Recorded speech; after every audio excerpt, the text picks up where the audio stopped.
என் நெஞ்சில் குடியிருக்கும் என்னுடைய தோழர்களுக்கும் தோழிகளுக்கும் என்னுடைய வணக்கம். வணக்கம் வணக்கம்.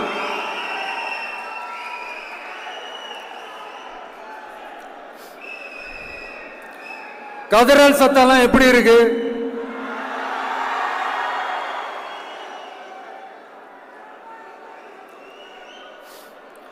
தமிழுக்கு அமுதென்று பேர், அந்த தமிழ் இன்ப தமிழங்கள் உயிருக்கு நேர். இன்னைக்கு தமிழ்நாடு இருக்கிற சூழல்ல நாம் ஒரு புதிய வரலாற்றை படைப்பதற்கு தயாராக வேண்டிய அவசியத்தை நீங்க எல்லாருமே நல்லா புரிஞ்சு வச்சிட்டு இருப்பீங்கன்னு நான் நம்புறேன். அரசியல்னா என்னங்க? ஒவ்வொரு குடும்பமும் நல்லா வாழணும்னு நினைக்கிறது அரசியலா? இல்ல ஒரே ஒரு குடும்பம் மட்டும் தமிழ்நாட்டை சுரண்டி நல்லா வாழணும்னு நினைக்கிறது அரசியலா? நீங்களே சொல்லுங்க, எது அரசியல்? எல்லாருக்கும் நல்லது நடக்கிறது தானே அரசியல். அதுதான் நம்ம அரசியலும். காட்சிக்கு திராவிடம், ஆட்சிக்கு திராவிட மாடல்னு தினம் தினம் மக்கள் பிரச்சனைகளை மடைமாற்றி மக்கள் விரோத ஆட்சியை மன்னராட்சி போன்று நடத்துற இவங்க, நமக்கு எதிராக இவங்க பண்ற செயல்கள் ஒன்னா ரெண்டாங்க. மாநாட்டில் ஆரம்பிச்சதுங்க. மாநாட்டில் ஆரம்பிச்சு அதுக்கப்புறமா நான் கலந்துகிட்ட அந்த புத்தக வெளியீட்டு விழா, நான் பறந்து போன அன்னைக்கு நம்மளுடைய 2ஆம் ஆண்டு துவக்க விழா அன்னைக்கெல்லாம் சிட்டிக்குள்ள எந்த ஹாலும் எந்த கல்யாண மண்டபம் கொடுத்துடக்கூடாதுன்னு அங்க போய் மகாபலிபுரத்தில் போய் அந்த ஃபங்க்ஷனை பண்றோம். ஏன் இன்னைக்கு பொதுக்குழு வரைக்கும் எங்கெல்லாம் எப்படியெல்லாம் தடைகள்?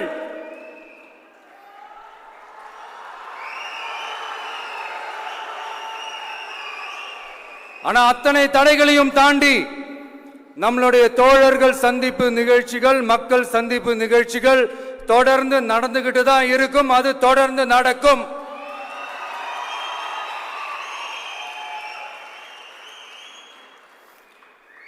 நம்மளுடைய தோழர்கள் அர்ஜுன் பிரதர், நிர்மல் குமார் பிரதர், நம்ம ரமேஷ் பிரதர், இவங்கெல்லாம் போட்டு அடி அடி நடிக்கிறாங்க. நாமளும் அதே மாதிரி அடிக்கணுமான்னு மனசுக்குள்ள ஒரு யோசனையா தான் இருக்கு.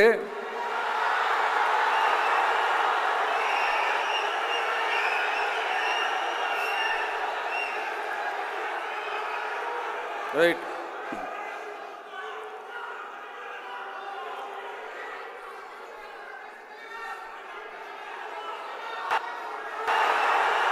ஓகே, ரைட், புரிஞ்சிச்சு.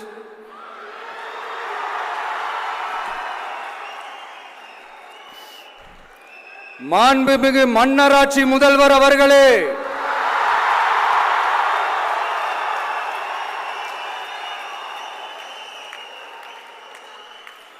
மாண்புமிகு திரு முத்துவேல் கருணாநிதி ஸ்டாலின் அவர்களே,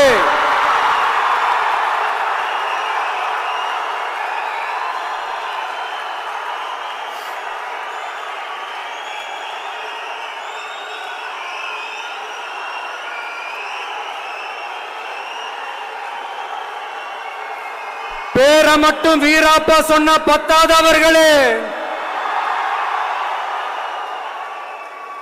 செயல்லையும் ஆட்சியிலையும் அதை காட்டணும் அவர்களே.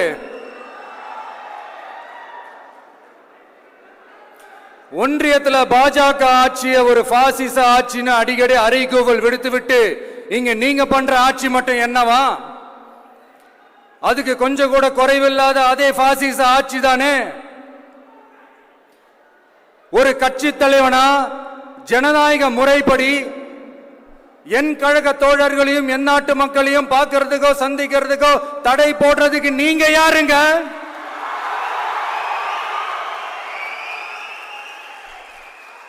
தடையை மீறிய மக்களை பார்க்கணும்னு முடிவு பண்ணிட்டா போயே தீருவேன். சட்டத்தை மதிக்கணும்ன்ற ஒரே காரணத்துக்காக தான் அமைதியா இருக்கிறேன். நேத்து வந்தவெல்லாம் முதலமைச்சர் ஆகணும்னு கனவு காண்றான்னு சொல்றீங்க. அது நடக்கவே நடக்காதுன்னு சொல்றீங்க. அப்படியேங்க எந்த கட்சிக்கும் இல்லாத நெருக்கடியை தமிழக வெற்றி கழகத்துக்கு மட்டும் போட்டுக்கிட்டே இருக்கிறீங்க.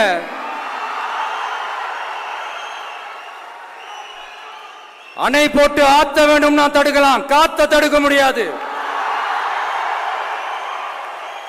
அதையும் மீறி தடுக்கணும்னு நினைச்சீங்கன்னா சாதாரணமா இருக்கிற காத்து சூறாவளியா மாறும், ஏன் சக்தி மிக்க புயலா கூட மாறும்.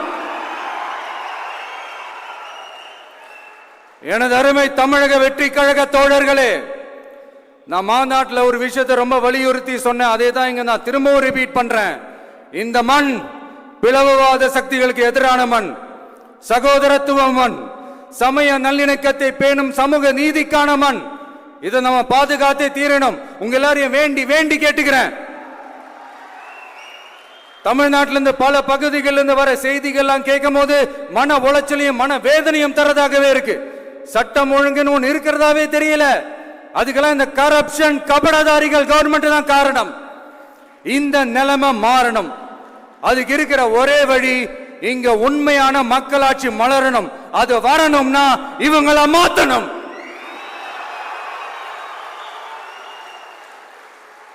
அதுக்கு என்ன வழி? அதுக்கு நாம என்ன செய்ய போறோம்? நம்மளுடைய தோழர்கள் டெய்லி மக்களை போய் பாருங்க, அவங்களோட பேசுங்க, ஒவ்வொரு தெருவுக்கும் போங்க, ஒவ்வொரு வீட்டுக்கும் போங்க, அவங்களோட பிரச்சனைகள் என்னன்னு கேளுங்க, அதை தீர்க்கிறதுக்கு என்ன வழின்னு யோசிங்க. அப்பதான் அவங்களுக்கு நம்ம மேல ஒரு நம்பிக்கை வரும். அப்படி ஒரு ஆழமான நம்பிக்கையை விதைச்சிட்டு அதுக்கப்புறமா நிமிந்து பாருங்க. ஒவ்வொரு வீட்டோட உச்சிலையும் தமிழக வெற்றி கழகத்தோட இரட்டை போர் யானை வாகை மலர் கொடி தானா பறக்கும், தானா பறக்கும்.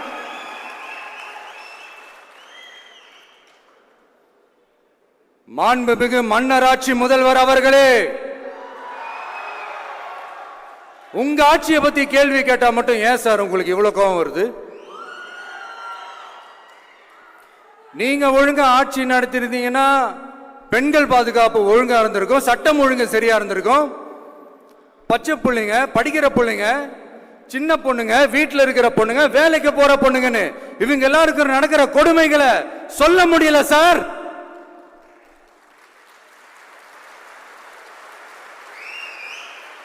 இதுல வேற உங்களை அப்பான்னு வேற கூப்பிடுறாங்கன்னு சொல்றீங்க.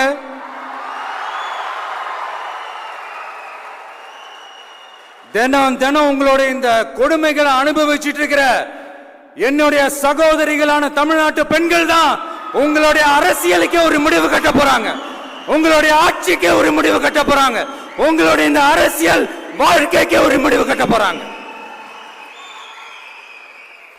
சரி, பெண்களோட லைஃப் தான் இப்படி போராட்டமா இருக்குன்னு பார்த்தா இங்க எத்தனை போராட்டங்கள்?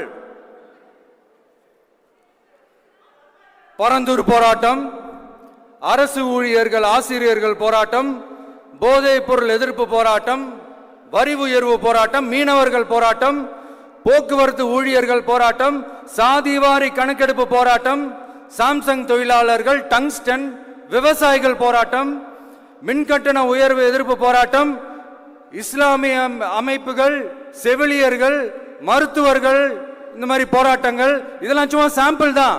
இது இன்னும் சொல்லிட்டே போலாம், இந்த நாள் பத்தாது. ஆனா இந்த எல்லா போராட்டங்களுக்கும் தமிழக வெற்றி கழகம் கூட நிற்கும்.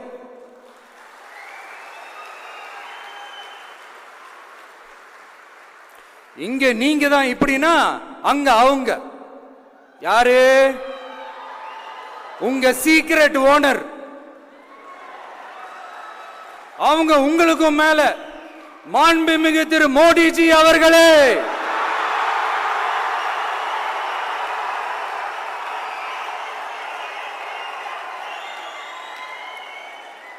என்னமோ உங்க பேரெல்லாம் சொல்றதுக்கு எங்களுக்கு ஏதோ ஒரு பெரிய பயம் மாறியும் அப்படி ஒரு விஷயத்த சொல்லிடுறது. பேரை சொல்லணும், பேரை சொல்லணும், பேரை நான் ஒரு படத்துல சொல்லுவேனே, லியோவை பார்க்கணும், லியோவை பார்க்கணும், லியோவை பார்க்கணும்.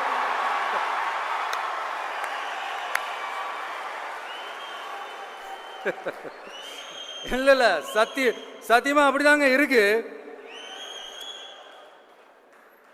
சென்டர்ல ஆள்றவங்கன்னு சொல்றோம். சென்டர்ல யார் ஆள்றா? காங்கிரஸா? இங்க ஸ்டேட்ல ஆள்றவங்கன்னு பேசுறோம். இங்க யார் ஆள்றா? அதிமுகவா?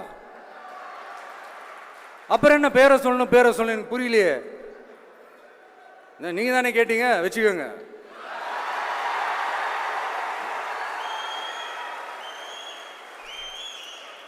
ஓட்டுக்காக காங்கிரஸ் கூட தேர்தல் கூட்டணி, கொள்ளையடிக்கிறதுக்காக உங்களோட அதாவது பாஜகவோட மறைமுக அரசியல் கூட்டணி,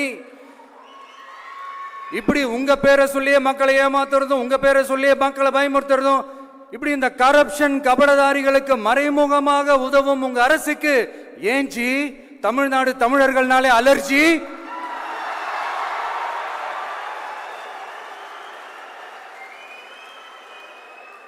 தமிழ்நாட்டிலிருந்து வர ஜிஎஸ்டியே கரெக்டா வாங்கிக்கிறீங்க, ஆனா தமிழ்நாட்டுக்கு பட்ஜெட்ல நிதி ஒதுக்க மாட்டேங்கிறீங்க. இங்க படிக்கிற நம்ம பிள்ளைங்களோட படிப்புக்கு நிதி ஒதுக்க மாட்டேங்கிறீங்க, ஆனா மும்மொழி கொள்கையை திணிக்கிறீங்க. டீலிமிட்டேஷன் என்ற பேர்ல தமிழ்நாட்டோட பார்லிமெண்ட் சீட்ஸ்லயும் கை வைக்க பாக்குறீங்க. ஒரே நாடு ஒரே தேர்தல் நீங்க ஸ்டார்ட் பண்ணப்பவே புரிஞ்சிருச்சு பிரதமர் சார் உங்க பிளான் என்னன்னு, எங்கெல்லாம் எப்படியெல்லாம் எந்த திசைகள் எல்லாம் இந்த நாட்டை கொண்டு போலாம்னு. சார் உங்ககிட்ட நாங்க சொல்லிக்கிறதெல்லாம் தமிழ்நாட்டை கொஞ்சம் கேர்ஃபுல்லா ஹேண்டில் பண்ணுங்க சார்.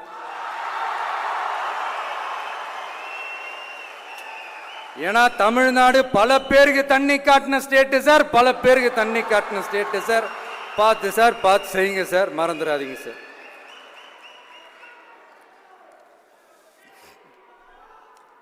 தமிழ்நாட்டு மக்களுக்கு இன்னைக்கு இந்த பொதுக்குழு வழியா ஒரு உத்தரவாதத்தை நாம கொடுக்க போறோம். நம்ம ஆட்சி, அதாவது உங்க ஆட்சி, உண்மையான மக்களாட்சி, தமிழக வெற்றி கழகம் தலைமையிலான அறுதி பெரும்பான்மை பெற்ற ஆட்சி, அதே சமயத்தில் அதிகார பகிர்வுடன் கூடிய ஆட்சி. அப்படி இந்த ஆட்சி அமைஞ்சதும் பெண்கள் பாதுகாப்பை 100% உறுதி செய்வோம்.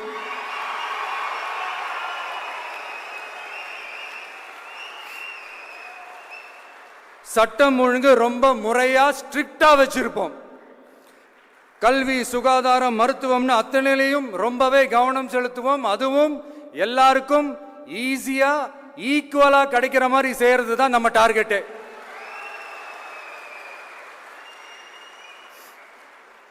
அரசு ஊழியர்கள், ஆசிரியர்கள், போக்குவரத்து தொழிலாளர்கள், மின்சார வாரிய ஊழியர்கள்னு தொழிலாளர்கள் பக்கமும் நாம கண்டிப்பா துணையா நிற்போம்.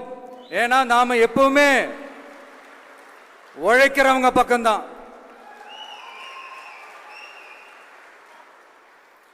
நம்ம தமிழ்நாடு விவசாய பூமி, இயற்கை வளங்கள் நிறைந்த மண்.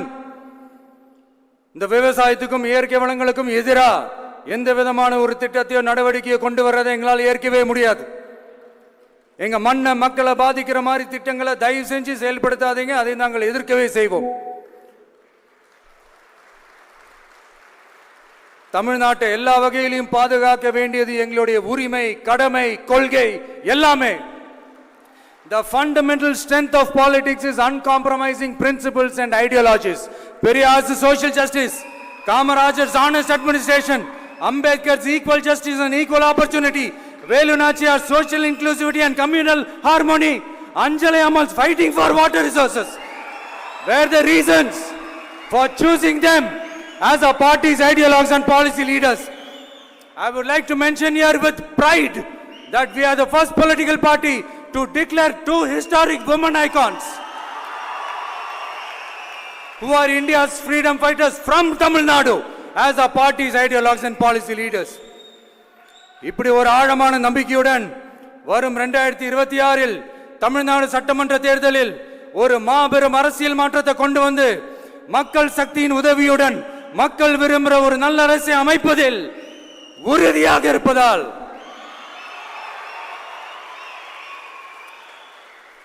அதை தடுக்கிறதுக்குன்னு சில பேர் பகல் கனவு காண்பார்கள் இல்லையா? அவங்க எல்லாருக்குமே சொல்லிக்கிறது ஒண்ணுதான், காற்று, மழை, வெயில், இயற்கையை யாரால் கட்டுப்படுத்த முடியும்? யாரால் தடுக்க முடியும்? இவை எல்லாம் கடவுளால் உருவாக்கப்பட்டவை. அப்படிதான் எம் மக்களுக்கான அரசியலையும் யாராலும் தடுக்க முடியாது. அரசியல் சூறாவளியையும் தேர்தல் சுனாமியையும் தடுப்பார் எவர். அப்படிதான் எம் மக்களுக்கான அரசியலையும் அந்த வெற்றியையும் யாராலும் தடுக்க முடியாது. அப்படி தடுக்கணும்னு நினைக்கிறவங்களோட கனவு ஒரு நாளும் மெய்ப்படாது. Before concluding my speech, few words from William Blake. Men may come, men may go, but I go on forever.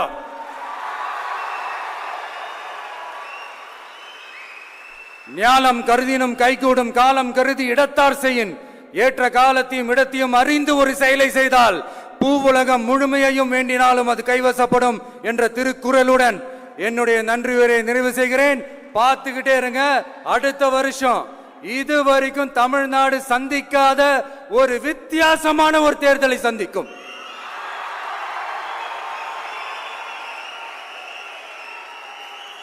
ரெண்டே ரெண்டு பேருக்கு நடுவுல தான் போட்டியே. ஒன்னு டிவிகே, இன்னொன்னு டிஎம்கே.